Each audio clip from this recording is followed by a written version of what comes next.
Welcome to Unit 5.7. In this unit, we're going to discuss data validation. Now, we have already discussed some data validation in the intermediate course, but what we didn't cover there was using a formula in data validation. Remember, data validation only allows certain entries into a cell, for example, and it says you can't do it. So you're validating what you put in there. For example, if we look at the exercise in front of us, in column A, I want to put a validation on this column that the date entered has to either be equals to today's date or later than today's date. You can't do an earlier date. So to do this one, for example, let's go to our data ribbon, data validation. And over here, I'm going to allow a date that is greater than, actually it should be greater than or equal to today. And okay, you could obviously also, as we learned before, create your own error message and your own input message, etc. Okay, so I'm going to go, if you remember the shortcut to put in today's date will be Control semicolon. That should be fine. Let's try an earlier date. 10th month on the 3rd day. So that's before today's date. And it will tell you that you can't do it. I could do something later though. Let's say the 10th of the 15th, 2016. It will allow me to do that as well. People particularly have problems in entering dates properly, so it might be a good idea to validate what goes in there. Let's have a look at something else. This is a very handy thing where one list is dependent on the other. Now, in a previous example, we used list. Let me just recap.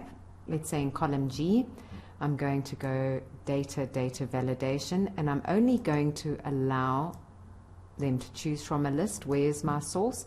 Let's say fruit and vegetable. And then in that column, it will only allow fruit and vegetable. I would not be able to type anything outside of that. It would give me an error. But what I want to do here is, once I choose vegetables, I only want in column B the vegetable list to come up. If I chose fruit, I only want the fruit list to come up. So in other words, this drop-down list in item is dependent on what gets selected in the category. Now, first of all, it's very important about the way you name your ranges. You'll see if I highlight fruit and vegetable, I have named it produce. Over here, I've named this fruit, and I've named this fruit and not fruit list, for example, because it is fruit in the produce list. You have to spell it the same. And over here, it's vegetable, not vegetables, just vegetable. It's spelt exactly the same as the original list.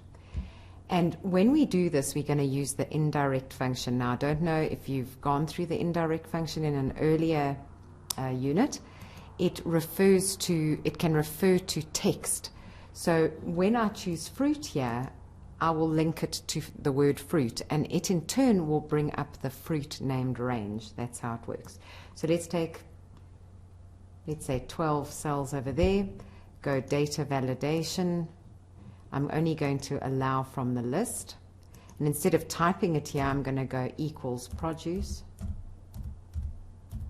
So I'm going to use the named range instead. And so you can see here now I have my fruit and vegetables. Right, now how do we create the dependent list here in column B? So we're also going to drag down to 12, let's say.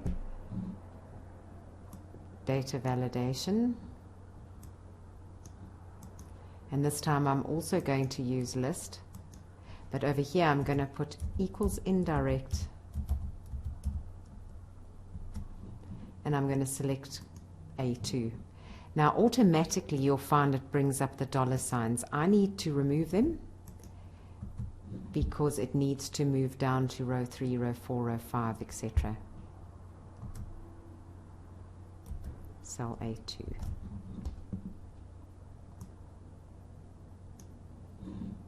Now, because it's seeing vegetable there, it will bring up the vegetable named range. Because it's seeing fruit there, it will bring up the fruit named range. Let's try another one. Vegetable again will only be vegetables. This one will only bring up fruit.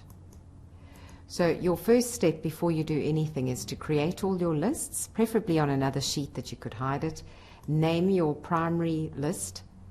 Name it in the named range up here, and then name every corresponding one according to the way it's spelt in the first list. Then let's just go through this again. Allow from list, and your formula will be equals indirect. In other words, it's using the text name, the name of the range, and refer to A2. Remember, remove the dollars, because then you can't do it on the second or third or fourth cell, because it will keep it constant. And that's how you do a dependent or dynamic data validation.